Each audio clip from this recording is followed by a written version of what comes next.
সরকার মামুনুল হক সাহেবকে জেলখানায় ঢুকাইছিল। আল্লাহ পাক মামুনুল হক সাহেবকে শেখুল হাদিস ইবনে শেখুল হাদিসকে বাংলাদেশের মুসলমানের দিলের ভেতরে ঢুকাইয়া দিয়েছে। এটার প্রমাণ হলো মানুষ ওনার প্রতি যে ভালোবাসা প্রকাশ করে, এই ভালোবাসার প্রকাশটাই বোঝা যায়।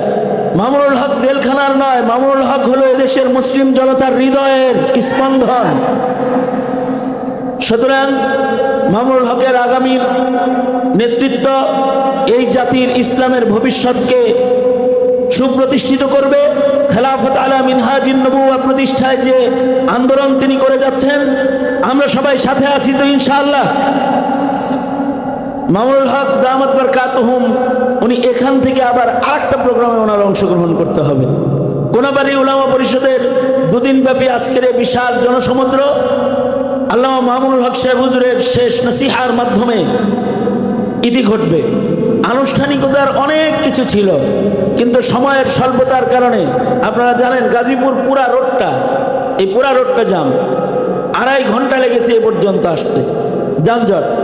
আবার যাইতেও কিন্তু ওনার ঘন্টার পর ঘন্টা লাগবে। এ কারণে সকল প্রকারের আনুষ্ঠানিকতা ক্লোজ।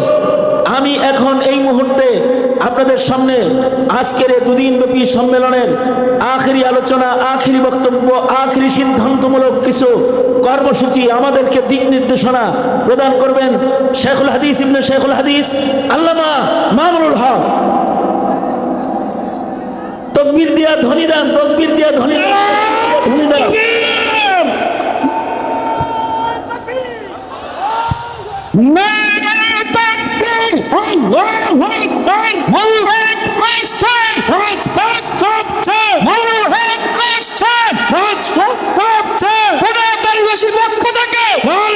শুভেচ্ছা পক্ষ থেকে গোলাম শুভেচ্ছা।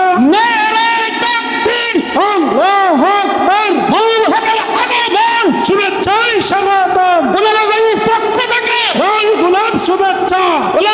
পক্ষ থেকে গোলাম শুভেচ্ছা। السلام عليكم ورحمة الله. إن الحمد لله نحمده ونستعينه ونستغفره ونؤمن به ونتوكل عليه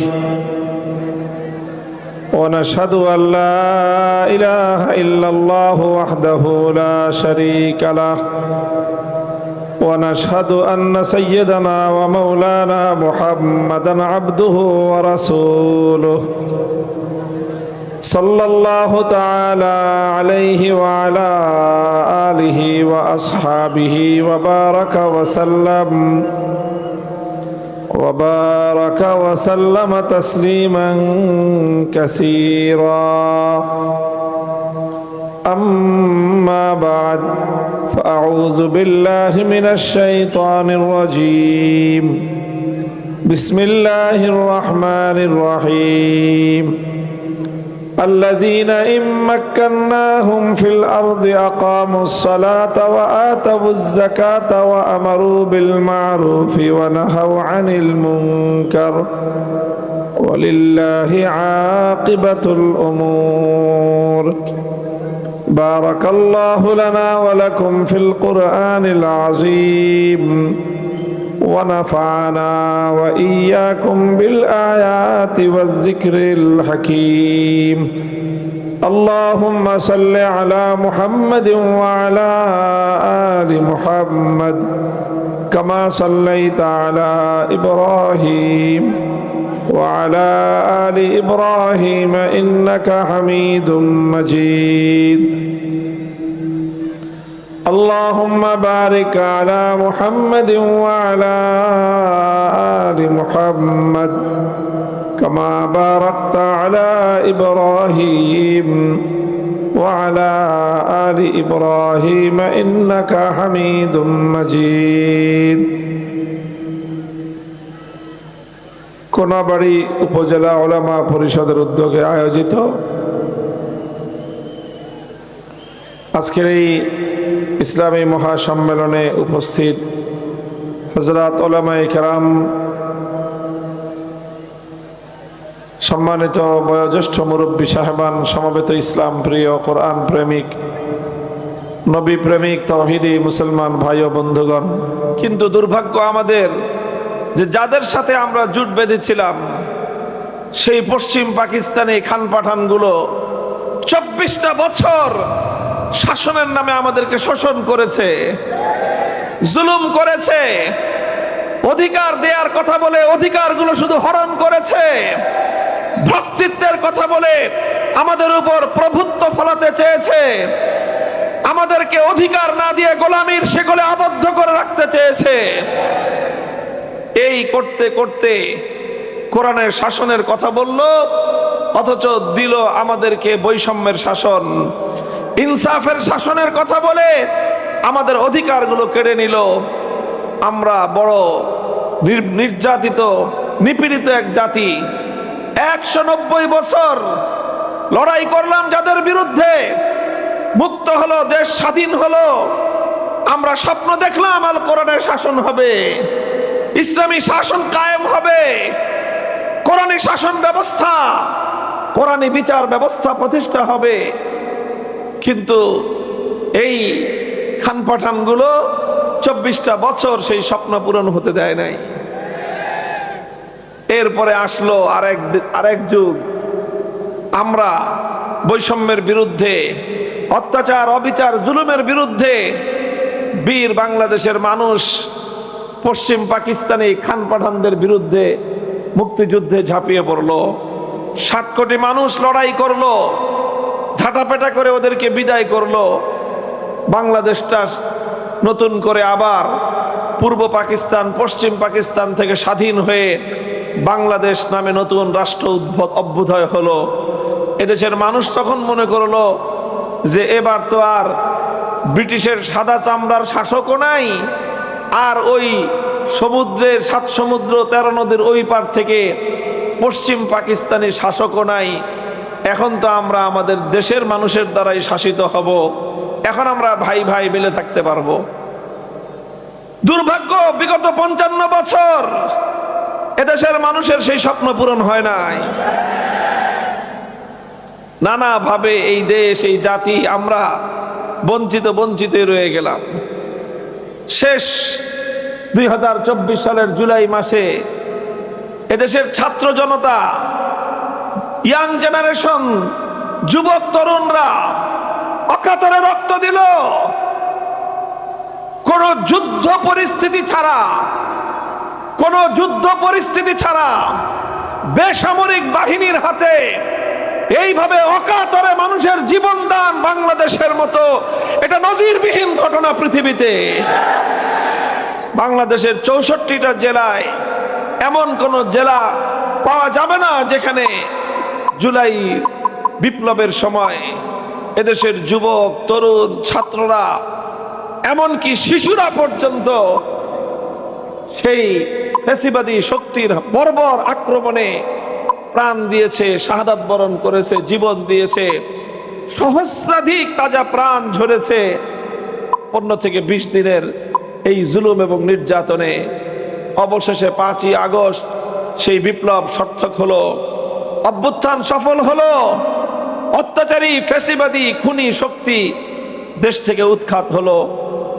আমরা মনে করলাম যে এবার ধীরে ধীরে যারা এতটা দিন, বিগত প্রায় 15-16 বছর যেই শক্তিগুলো নিগৃহীত হয়েছে, নির্যাতিত হয়েছে, জুলুম নির্যাতনের শিকার হয়েছে, গুম হয়েছে, খুন হয়েছে, বাড়িঘর ছেড়ে থেকেছে বছরের পর বছর, কারাগারে অন্ধকার প্রকোষ্ঠে বছরের পর বছর জিন্দানখানায় কাটিয়েছে, তারা হয়তো এবার ঐক্যবদ্ধ হয়ে দেশটাকে দেশ বিরোধী শক্তির হাত থেকে রক্ষা করবে।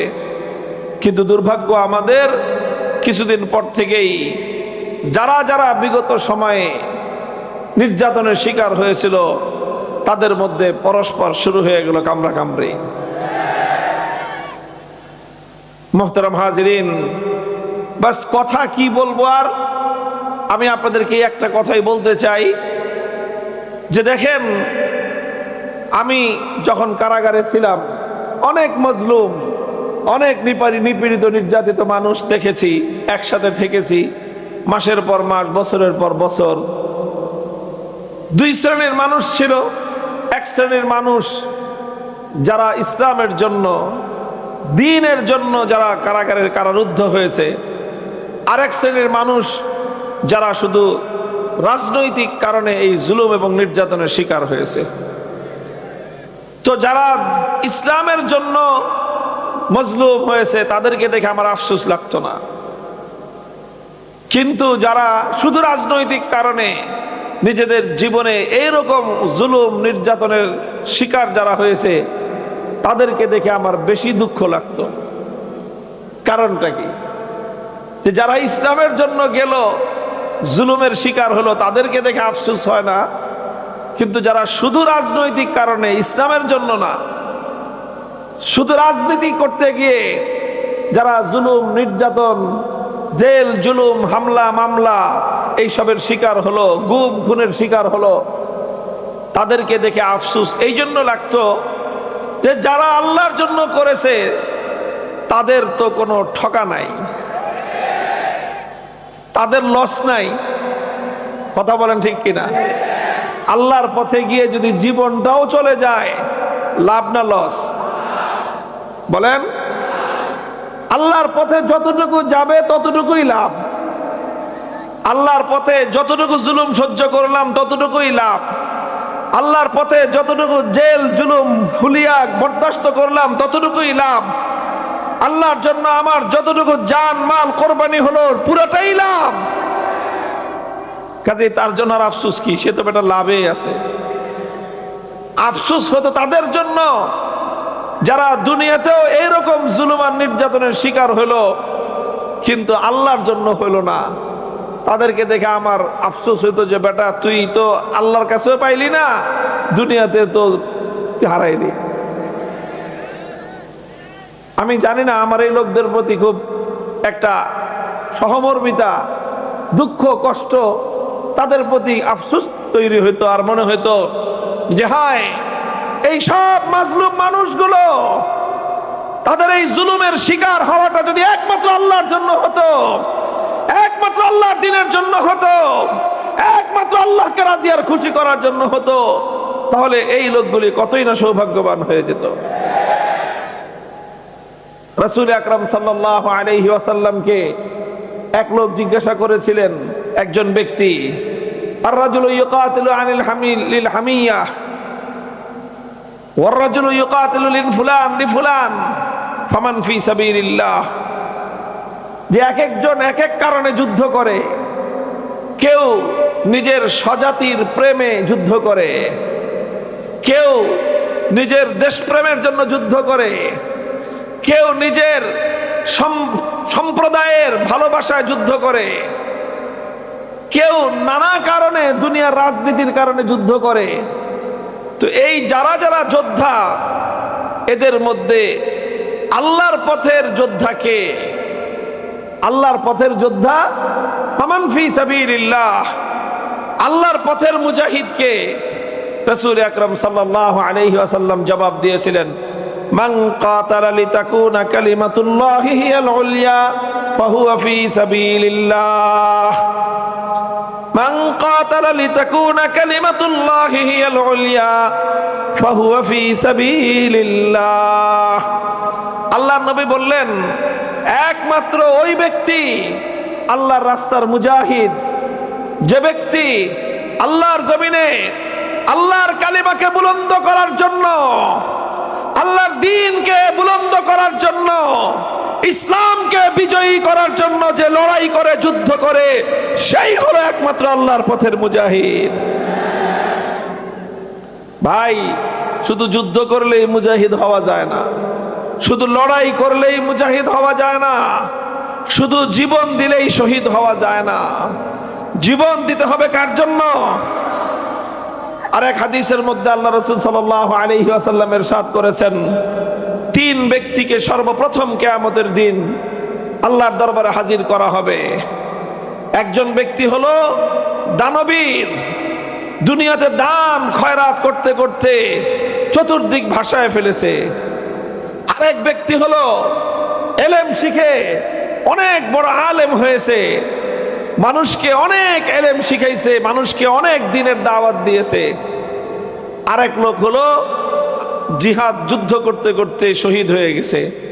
এই তিন ব্যক্তিকে আল্লাহ হাজির করবেন। সর্বপ্রথম হাজির করে তাদেরকে জিজ্ঞাসা করবেন যে আমি যে তোমাদেরকে দুনিয়াতে পাঠালাম আর তোমাদেরকে যে হায়াত দিলাম, জীবন দিলাম, তোমাদেরকে আমি নিয়ামত দিলাম, তোমরা কি করেছো?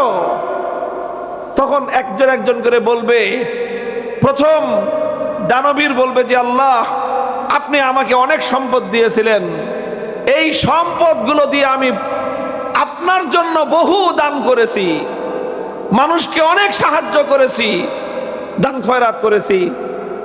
আল্লাহ বলবেন সব কথা তোমার ঠিক আছে, তুমি দান করেছো, মানুষকে সাহায্য করেছো, দান খয়রাত করেছো, সব ঠিক আছে, তোমার একটা কথা শুধু মিথ্যা। তুমি যে বললা আমার জন্য করেছো, তোমার শুধু এই কথাটা মিথ্যা, আর বাকি সব ঠিক আছে। তোমার দান ঠিক আছে, খয়রাত ঠিক আছে, সাহায্য করছো ঠিক আছে, যেই তোমার কাছে গেছে তুমি তাকে কিছু না কিছু সাহায্য করেছো, তবে আমার জন্য করছো এটা তুমি মিথ্যা বললা। বরং তুমি কেন করেছো এটা? লিতুকালা আন্নাকা জাওয়াদুন, লিয়ুকালা আন্নাকা জাওয়াদুন, তুমি এই জন্য করেছো যেন মানুষের মধ্যে দানবীর হিসেবে তোমার সুপরিচিতি হয়, শুধু এই জন্য করেছো। কাজেই তুমি যেই জন্য করেছিলা, তোমাকে তো দুনিয়ার মানুষ দানবীর বলে তোমাকে সম্মান করত, তোমাকে মানুষের মধ্যে পরিচিতি প্রসিদ্ধি হয়ে গেছিল যে তুমি দানবীর। কাজেই তুমি যেই জন্য করেছো সেটা তো হয়ে গেছে, আমার কাছে কি চাও? তুমি আমার কাছে তোমার কি প্রাপ্য চাও না চাওয়া আছে? কারণ তুমি তো আমার জন্য করো নাই, তুমি তো করেছিলে এই জন্য যেন মানুষ তোমাকে দানবীর বলে। দানবীর তোমাকে দুনিয়ার সব মানুষ দানবীর বলে তোমাকে জিন্দাবাদ দিয়েছে। কাজেই তুমি যেটার জন্য করেছো সেটা তুমি পেয়ে গেছো, আমার কাছ থেকে তোমার আর আজকে পাওয়ার কিছুই নাই। দ্বিতীয় ব্যক্তি আলেমকে আল্লাহ জিজ্ঞাসা করবেন তুমি কি করছো? সে বলবো যে আল্লাহ, আমি আপনার এলেম, দ্বীনের এলেম শিখেছি, কোরআনের এলেম, হাদিসের এলেম শিখেছি, আর এরপরে এই এলেম দিয়ে আমি দুনিয়ার মানুষকে অনেক শিক্ষা দিয়েছি, অনেক ওয়াজ করেছি, মানুষকে অনেক নসিহত করেছি, অনেক কিছু করেছি, আল্লাহ এটি আপনার জন্য করেছি। আল্লাহ তাকেও বলবেন সব ঠিক আছে তোমার, তুমি অনেক বড় আলেম হইছো, তুমি মানুষের মধ্যে অনেক এলেমের প্রচার করেছো, ওয়াজ করছো, সবচেয়ে বড় বক্তা ছিলা, অনেক নসিহত করতে মানুষকে, মানুষ তোমার নসিহত শুনে বহু মানুষ দুনিয়াতে হেদায়েত পেয়ে গেছে, সব ঠিক আছে, কিন্তু তোমার একটা কথা মিথ্যা। তুমি যে বললা আমার জন্য করেছো, ওই কথাটা তোমার মিথ্যা, বাকি সব ঠিক আছে। তুমি এই জন্য এলেম শিখেছিলা, আর এই জন্য ওয়াজ করতা, এই জন্য বক্তা হয়েছিল যে মানুষের মধ্যে তোমার পরিচিতি হয়, ওরে বাপরে বাপ, বিরাট হুজুর, বিরাট মাওলানা, বিরাট বক্তা। এই সুখ্যাতি পাওয়ার জন্য তুমি করেছিলা, আমার জন্য তুমি করো নাই। কাজেই তুমি যেটার জন্য করছো দুনিয়াতে তুমি পাইছো। তুমি কোনো মাহফিলে গেলে অমুকের আগমন, শুভেচ্ছা, স্বাগতম স্লোগান হয়েছে, তোমার নামে বিরাট বিরাট পোস্টারে তোমার নাম লেখা হয়েছে, তুমি জগৎ বিখ্যাত আলেম হয়ে গেছো, মানুষের মধ্যে তোমার পরিচিতি আর সুনামের কোনো অভাব ছিল না। কাজেই তোমার যা চাওয়ার ছিল সব পেয়ে গেছো, আমার কাছে কি চাও? আমার কাছে তোমার জন্য কিছুই নেই। তৃতীয় ব্যক্তি, তাকে আল্লাহ বলবেন তুমি কি করছো? সে বলল আল্লাহ কি করছি মানে জীবনটা দিছিলেন আপনার জন্য, জীবনটা পর্যন্ত দিয়ে দিছি, শহীদ হয়ে গেছি। আল্লাহ বলবেন ঠিক, সব ঠিক আছে, তোমারও একই কথা, তুমি তোমার সবচেয়ে মূল্যবান জিনিস, সবচেয়ে মূল্যবান সম্পদ, তোমার জীবন তুমি দিয়ে দিছো, কথা ঠিক, তুমি শহীদ হয়ে গেছো, সেই কথাও ঠিক, তবে কথা মিথ্যা একটা। তুমি যে বললা আমার জন্য জীবন দিছো, এই আমার জন্য দিছো এই কথাটা তোমার মিথ্যা। তাহলে তুমি কেন জীবন দিয়েছিলা? তুমি জীবন দিয়েছিলে এই জন্য লিয়াকালা আন্নাকা জারিউন, যেন দুনিয়াতে তোমার সুনাম হয় যে বাহাদুর, বীর পুরুষ, এইরকম তোমার নামে যেন দুনিয়ার মানুষ তোমাকে স্মরণ করে, তোমার নামে যেন মানুষ স্লোগান দেয়, আর তোমাকে যেন মানুষ অনুসরণীয় মনে করে, তোমার যেন সারা দুনিয়াতে সুখ্যাতি সুনাম হয়ে যায়। মানুষের সুনাম পাওয়ার জন্য, সুখ্যাতি পাওয়ার জন্য তুমি করেছো। কাজেই তুমি মারা যাওয়ার পরে তোমার নামে বিরাট বিরাট নাম ফলক লেগেছে, তোমাকে মানুষ বীর পুরুষ বলেছে, সব কিছু হয়েছে, তুমি আমার জন্য করেছো, এটা তো ঠিক না। কাজেই যেটার জন্য করেছিলা সেটা হয়ে গেছে, আমার কাছে তোমার জন্য পাওয়ার কিছু নাই। এরপর আল্লাহ পাক ফেরেশতাদেরকে ডাইকা বলবেন যে এই যে শহীদ আর এই যে হুজুর আর এই দানবীর, এই তিনটারে ঠ্যাং উপর দিকে ঝুলাই নিয়ে যা। এই তিনটাকে ঠ্যাং উপর দিকে দিয়ে ঝুলে সমস্ত হাসরের মাঠের মানুষের সামনে দিয়ে তিন ব্যক্তিকে ঠ্যাং উপর দিকে মাথা নিচের দিকে ঝুলাই নিয়ে জাহান্নামের মধ্যে ছেড়ে দিয়ে জাহান্নাম উদ্বোধন করা হবে। মুহতারাম হাজিরিন, এটা কোনো বানানো কথা না, সব আলেম ওলামারা আছে, আল্লাহ রাসূল সাল্লাল্লাহু আলাইহি ওয়াসাল্লামের সহিহ হাদিস একেবারে এইভাবেই বর্ণনা আছে। আমি যা বললাম আমি নিজের পক্ষ থেকে ব্যাখ্যা দেই নাই, আল্লাহর পয়গম্বর যেভাবে বলেছেন সেটাকেই আমি আপনাদের ভাষায় আপনাদের সামনে উপস্থাপন করলাম। ভাই, এই কথাগুলি বলার দ্বারা আমার উদ্দেশ্যটা কি?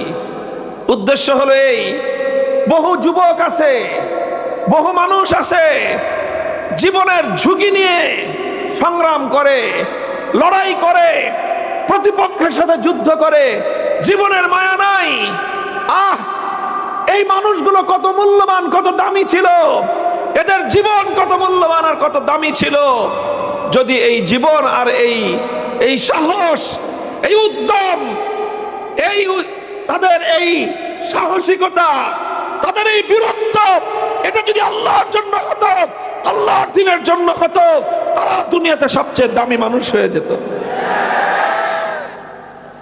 আমি সত্যিকার অর্থেই ওই সকল মানুষগুলোকে এখনো দেখে আফসোস করি যারা এত কষ্ট করতেছে, এত কষ্ট করে শুধুমাত্র একটু দুনিয়াতে বড় নেতা হওয়ার জন্য, শুধুমাত্র একটু রাজনৈতিক নিয়তটা ঠিক না থাকার কারণে, রাস্তাটা ঠিক না থাকার কারণে তাদের এই সব চেষ্টা মেহনত, তাদের এই সকল ত্যাগ কোরবানি, তাদের এই সকল জেল জুলুম, তাদের এই সব টাকা পয়সা খরচ করা, এই জান জীবন পানি করে মেহনত করাটা, এই সব কিছু বেকার নিষ্ফল হয়ে যাবে। কারণ এর পিছনে এমন কোন মহৎ উদ্দেশ্য নাই যেই মহৎ উদ্দেশ্যটা আল্লাহর কাছে দাম আছে। এই জন্য মুহতারাম হাজিরিন, আমি আপনাদেরকে একটা কথা বলি, যুবকদেরকে একটা কথা বলি, বাংলাদেশের যুবকরা তারা তো সত্যিকার অর্থেই অনেকেই বলতো যে বাংলাদেশ উন্নয়নের রোল মডেল, কথাটা ছিল না? বলেন, উন্নয়নের মানে বাংলাদেশ এমন উন্নয়ন করেছে যে অন্যান্য দেশের জন্য বাংলাদেশ এখন মডেল, অন্যান্য দেশের জন্য বাংলাদেশ এখন আইকন, বাংলাদেশ এখন অনুসরণীয়। এগুলো তো সব ভাওতাবাজির কথা ছিল, আসলে ফালতু কথা। কিসের উন্নয়নের রোল মডেল হয়েছে বাংলাদেশ? বাংলাদেশে কি উন্নয়ন হয়েছে?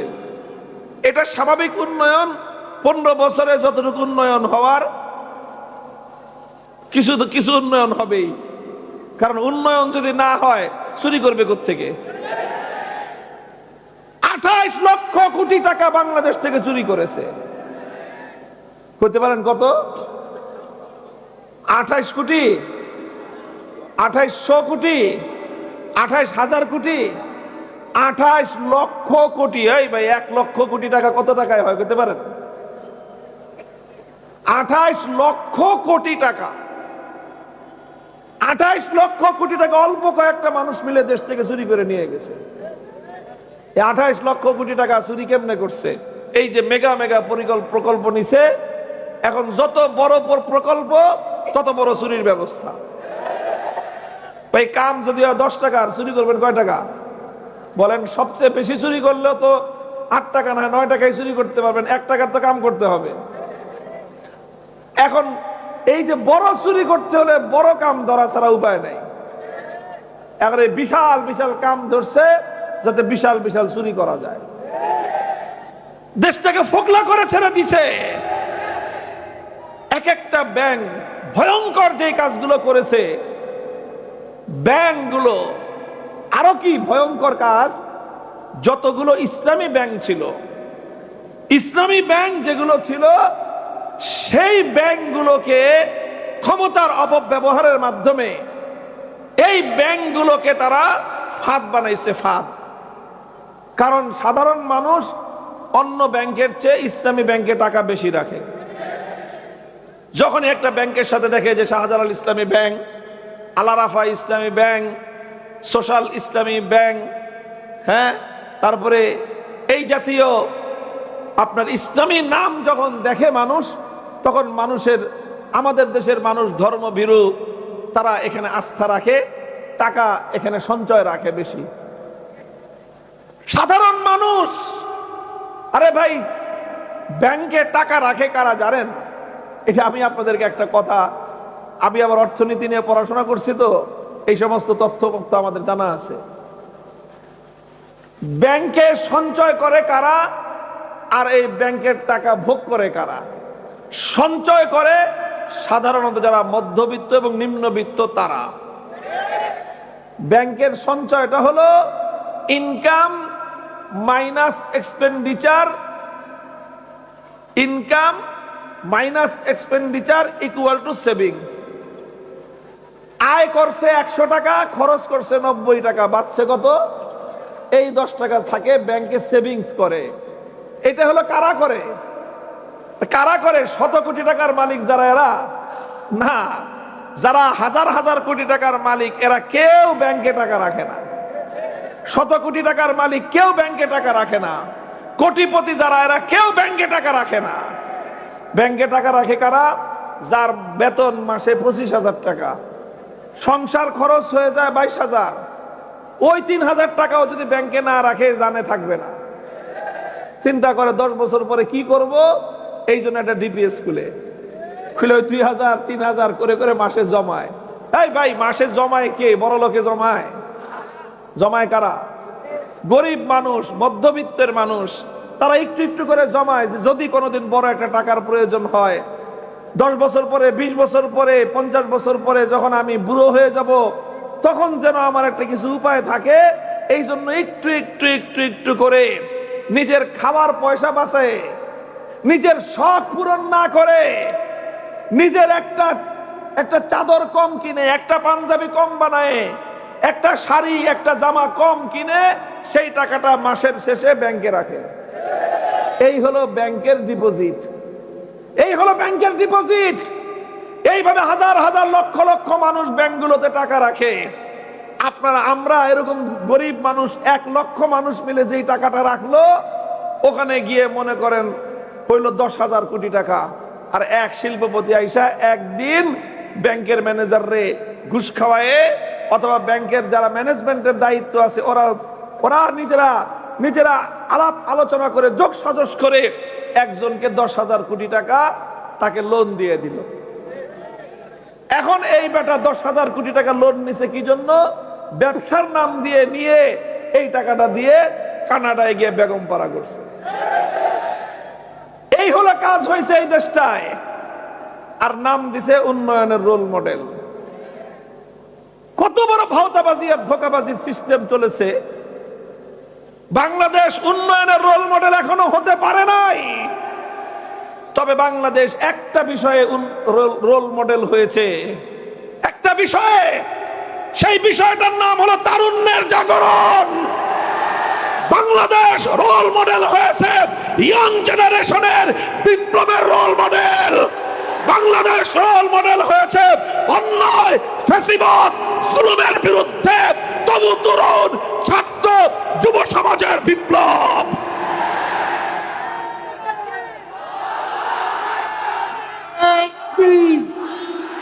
নারায়ে তাকবীর, লিল্লাহে তাকবীর।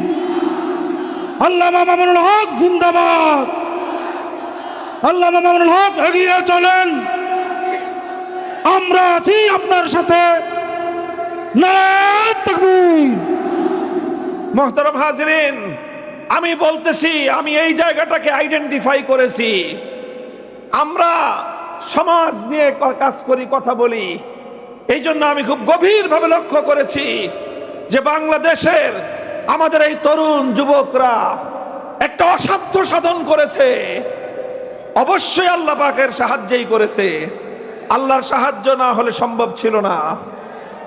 বাংলাদেশের মানুষ সবাই তো ধরেই নিছিল যে 41 সালের আগে আমাদের মুক্তির কোনো ব্যবস্থাই নাই। অধিকাংশ মানুষের বিশ্বাস হয়ে গেছিল যে এই মহিলা ফেরাউন না মরলে এই দেশের মানুষ আর মুক্তি পাবে না। বলেন, বুকে হাত দিয়ে কোন 2024 সালের নির্বাচনটা যখন গেল তখন তো আমি জেলখানায়, মনে হলো যে ভাই হাত পা ভেঙে গেছে, আর সব লোক হাত পা ছেড়ে দিছে যে আর সম্ভব না। যাও একটুখানি আশা করছিলাম যেইভাবে নির্বাচনটাকে সুন্দরভাবে রাতে দিনে মিলাইয়া, তারপরে নিজেরা আমরা খালাতো ভাই মামাতো ভাই সব মিলাইয়া ঝুলাইয়া যেমনে কইরা পার পেয়ে গেল, তখন সব মানুষ বলল যে আর সম্ভব না। কাজে এইবার অপেক্ষা করতে থাকি যে এই বেডি বুড়ি হোক, এই বয়স যাইতেছে খালি আরো তাজা হয়, এই লোক এই বেডি বুড়ি হোক, তারপরে আস্তে আস্তে অসুস্থ হোক, তারপরে হাসপাতালে যাক, তারপরে যদি কোনোদিন আল্লাহ পাক আজরাইল রে অ্যাপয়েন্টমেন্ট দেয়, তাইলে তারপরে গিয়ে যদি আমরা নতুন কোনো আশা করি, নাইলে এই জাতির কপালে আর কোনো আশা নাই। এইরকম বাংলাদেশের মানুষ হতাশ হয়ে পড়েছিল।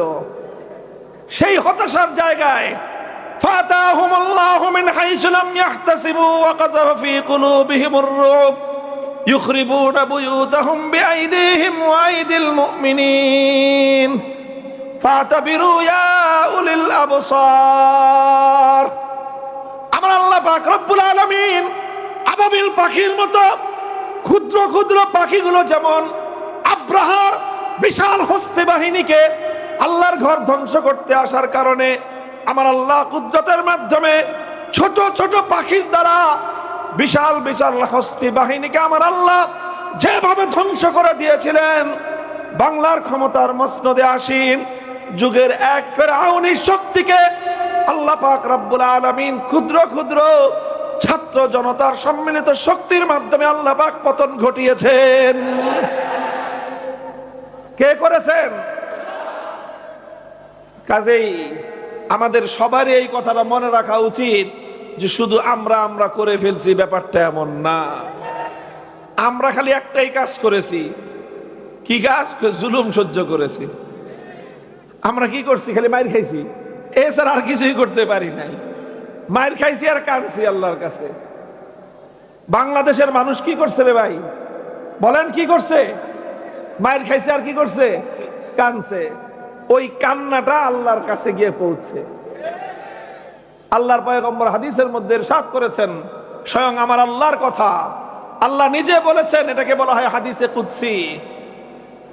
আল্লাহর নবী প্রথম বলেছেন, ইত্তাকি দাওয়াতাল মাজলুম ফাইন্নাহু লাইসা বাইনাহু ওয়া বাইনাল্লাহি হিজাব। খবরদার খবরদার, জুলুম করবা না, জালিম হইবা না।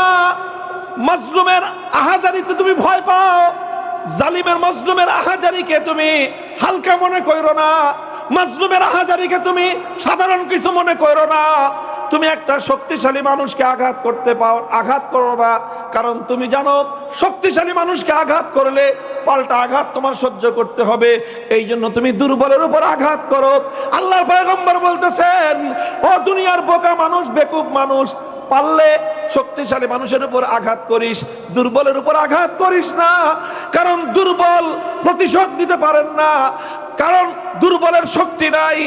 দুর্বল যখন প্রতিশোধ করতে না পেরে আল্লাহর কাছে বিচার দেয়, তখন দুর্বল প্রতিশোধ নেয় না, দুর্বলের পক্ষ থেকে প্রতিশোধটা নেন কে? ইত্তাকি দাওয়াতাল মাজলুম, তোমরা মাজলুমের আহাজারিকে ভয় পেও, এটা খতরনাক জিনিস। মাজলুমের চিৎকার ভয়ঙ্কর জিনিস, মাজলুমের চোখের পানি ভয়ঙ্কর জিনিস। মাজলুম যখন আল্লাহর দরবারে ফরিয়াদের হাত উত্তোলন করে, আল্লাহকে যখন বলে ডাক দেয়, মাবুদ গো, আমার কলিজার টুকরা ছেলেটাকে খুঁজে পাচ্ছি না, আমার কলিজাটা ছিন্ন ভিন্ন হয়ে যায়।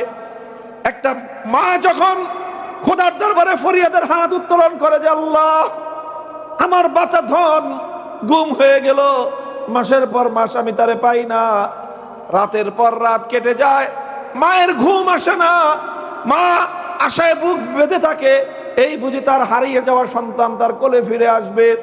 চিন্তা করতে পারেন, কেউ বুঝবে না ওই মায়ের কষ্টটা কি, যেই মায়ের একটা সন্তান হারিয়ে গেছে। মা জানে না সন্তানটা বেঁচে আছে না তাকে গুম করে মেরে ফেলা হয়েছে।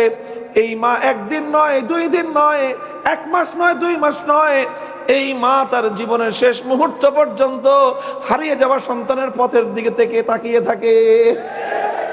আপনি যতই বুঝতেন যে খালাম্মা পরে মেরে ফেলাইছে, ও মা কিছু বলে না।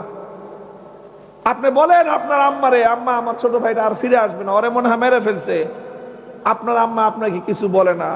রাত্রে উঠে দেখেন আপনারা সবাই ঘুমাইতেছেন, মা ঘুমায় না, মা ঘুমায় না। বাইরে একটু, ঘরের বাইরে একটা পাতা পড়লে মায়ের কলজাটা ছিটকে উঠে, বুঝে আমার পোলাটা আইছে। মা দৌড়ে যায় দরজাটা খুলতে, মায়ের আশা যে হঠাৎ করে ফেরেশতার মতো আমার সেই হারিয়ে যাওয়া সন্তানটা আমার কোলে ফিরে আসবে। বন্ধু, ওই মায়ের ওই সময়ের আহাজারি, খোদার কসম খেয়ে বলি, যত বড় ফেরাউনি শক্তি হও না কেন, এক মায়ের চোখের অশ্রু তোমার গোটা তখ্ত তাওস, গোটা খানদান নির্বংশ করার জন্য যথেষ্ট।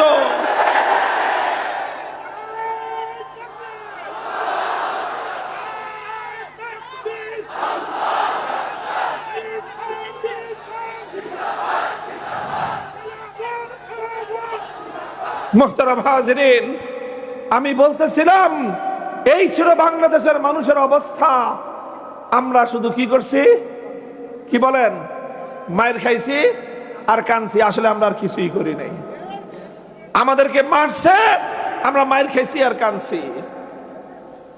আরে ভাই, আমার কথাই তো 3টা বছর আমার ছোট ছোট মাসুম বাচ্চাগুলো যখন আমাকে কোর্টে উঠাইতো, ওরা গিয়ে যে তাকায় থাকতো, ওদের নিষ্পাপ চোখের দিকে তাকাইলে নিজের চোখের পানি সংবরণ করতে পারতাম না।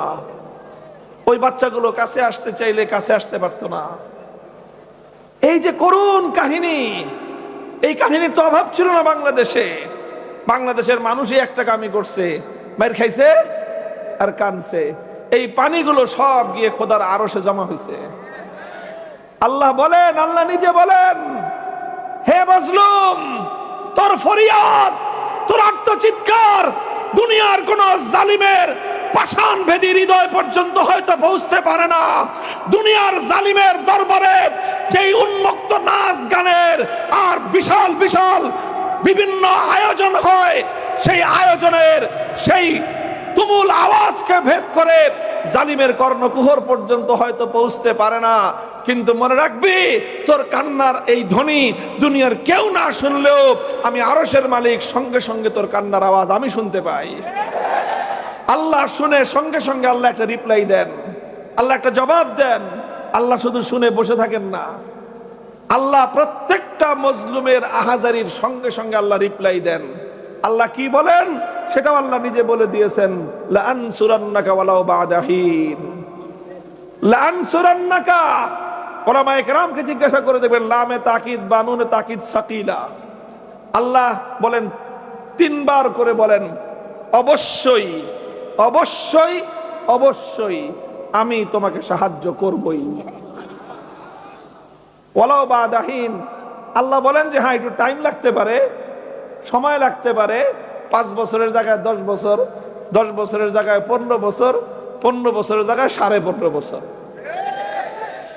এরপরে আল্লাহর সাহায্য যখন আসে, তখন তোমার এই কে তোমাকে আশ্রয় দাতা, তোমার পিছনে কত বড় ব্যাকআপ আছে, আর তোমার পিছনে কত বড় রাষ্ট্র শক্তি আছে, তোমাকে তারা কত বড় শক্তি দিয়ে তোমাকে তারা সাহায্য করলো, সহযোগিতা করলো।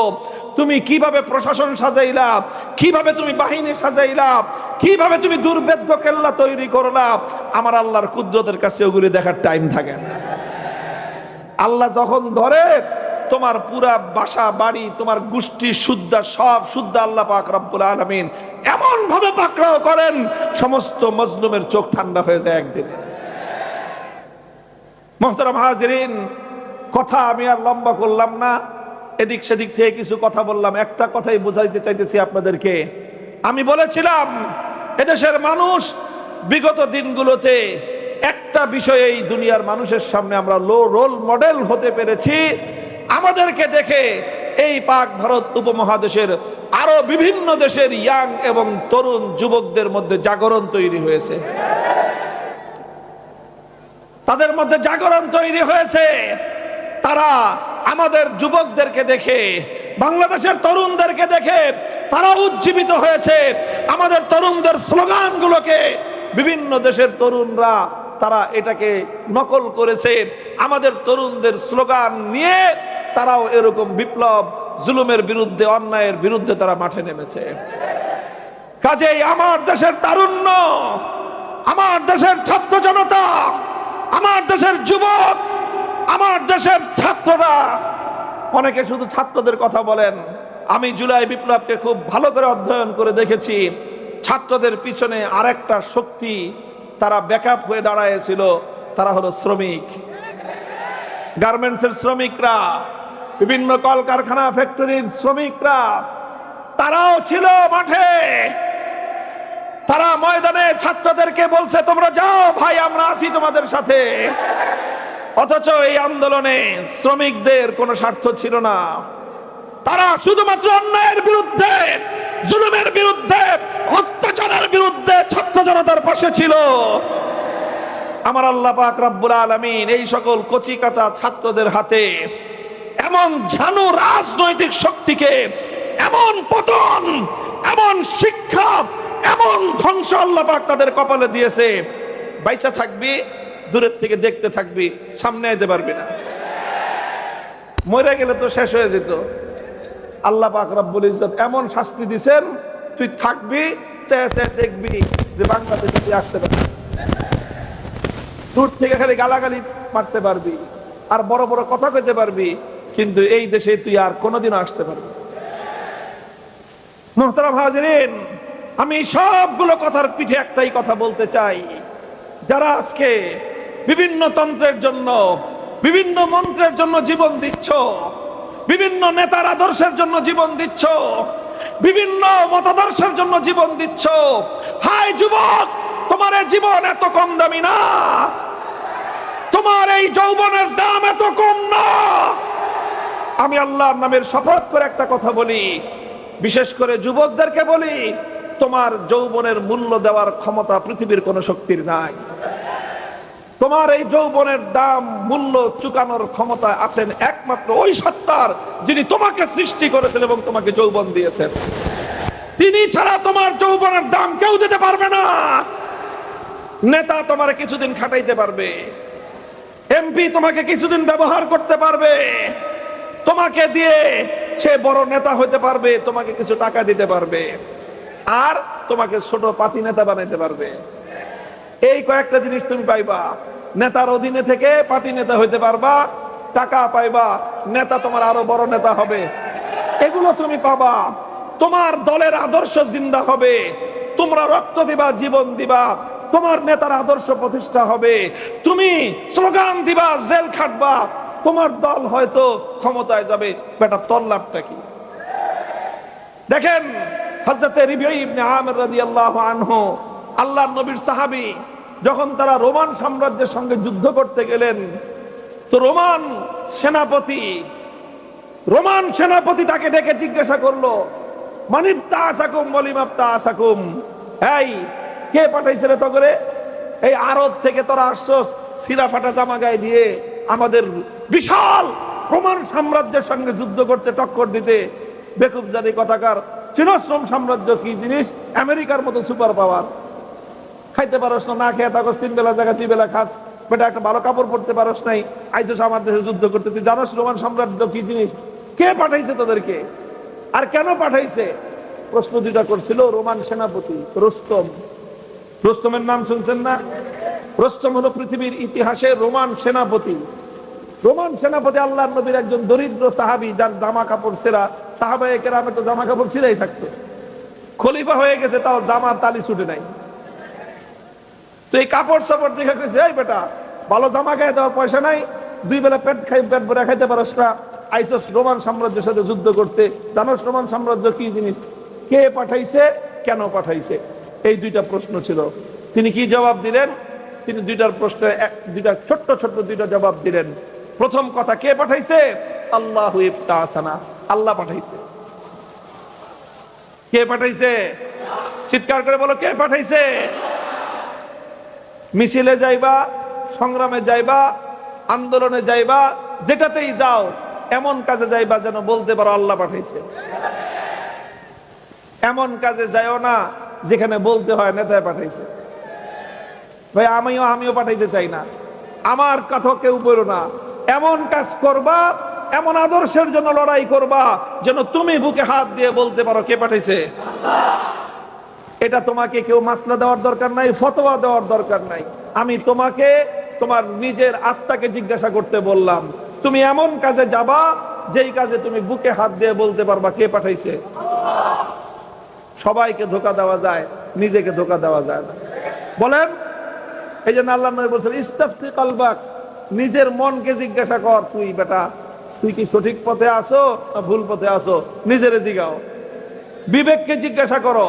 আমাকে জিজ্ঞাসা করলে হয়তো আমি তোমাকে ভুলভাল বুঝে আমার দলে টানতে চাইবো, ওনারে জিজ্ঞাসা করলে উনি ভুলভাল বুঝে ওনার দলে টানতে চাইবে।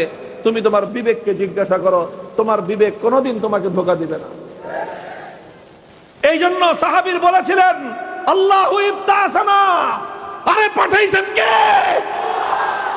এক কথার মধ্যে দুনিয়ার সমস্ত কুফরি শক্তির সাথে ইসলামী শক্তির পার্থক্যের বুনিয়াদ তৈরি হয়ে যায়। দুনিয়ার কুফরি শক্তি লড়াই করে কোন রাজার রাজত্ব টিকানোর জন্য, দুনিয়ার কাফের বাহিনী যুদ্ধ করে কোন বাদশাহী টিকানোর জন্য, কোন দেশের রাজত্ব টিকায় রাখবার জন্য, কোন নেতার নেতৃত্ব টিকায় রাখার জন্য, কোন দলের অস্তিত্ব রক্ষার জন্য। মুসলমান লড়াই করে দেশের জন্য নয়, দলের জন্য নয়, নেতার জন্য নয়। মুসলমান লড়াই করলে এক আল্লাহর জন্য লড়াই করে।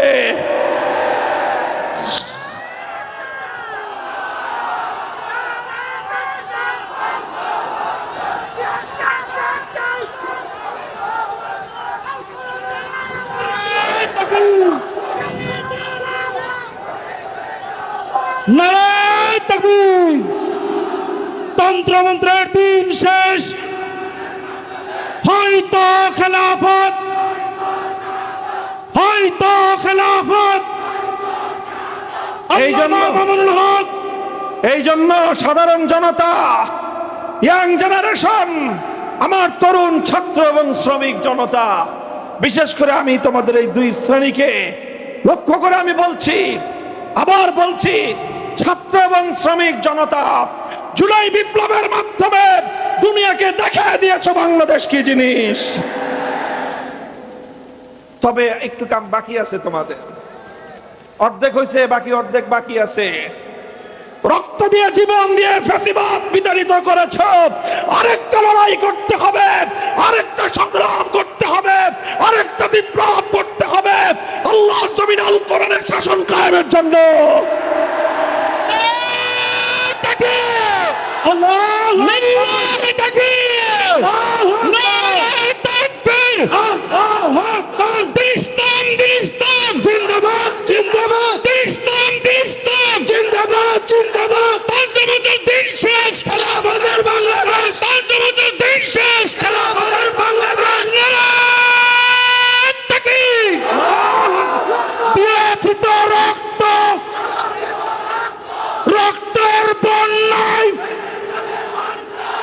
বহুদার হাতিয়ার।